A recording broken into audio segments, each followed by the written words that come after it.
Health news మీకోసం.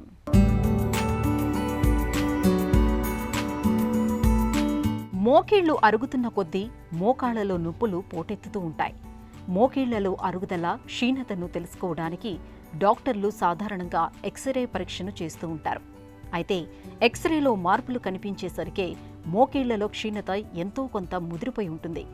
మరి ఈ క్షీణతను ముందుగా గుర్తించగలిగే అవకాశం ఉందా? ఈ ప్రశ్నకు పరిశోధకులు అవుననే సమాధానం చెప్తున్నారు.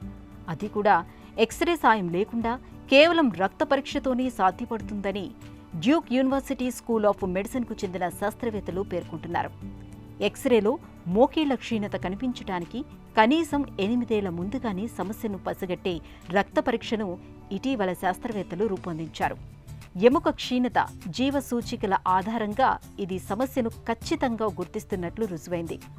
ఈ రక్త పరీక్ష సాయంతో జబ్బు తలెత్తడాన్నే కాదు, పురోగతిని సైతం తెలుసుకోవచ్చని పరిశోధకులు చెబుతున్నారు. మోకాళ్ల కీళ్లు అరగడం తరచూ చూసేదే. నొప్పి, వాపు వంటి లక్షణాలను తగ్గించుకోవటం తప్పించి ప్రస్తుతానికి దీన్ని నయం చేసే చికిత్సలేవీ లేవు. అయితే మోకీళ్ల క్షీణతను తొలిదశలోనే గుర్తిస్తే ముదరకుండా చూసే చికిత్సలను రూపొందించవచ్చు. ఈ దిశగా కొత్త పరీక్ష ఆశల్ని రేపుతోంది.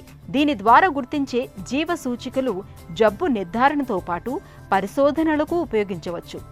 ఇది సమర్థమైన మందుల తయారీకి దారి చూపగలదు. ఈ రక్త పరీక్ష మోకీళ్ల అరుగుదలను 74% వరకు అంచనా వేస్తున్నట్లు, 85% వరకు నిర్ధారిస్తున్నట్లు ఇంతకు ముందే తేలింది. తాజా అధ్యయనంతో ఈ రక్త పరీక్ష సామర్థ్యాలు మరింత ఖచ్చితంగా రుజువయ్యాయి.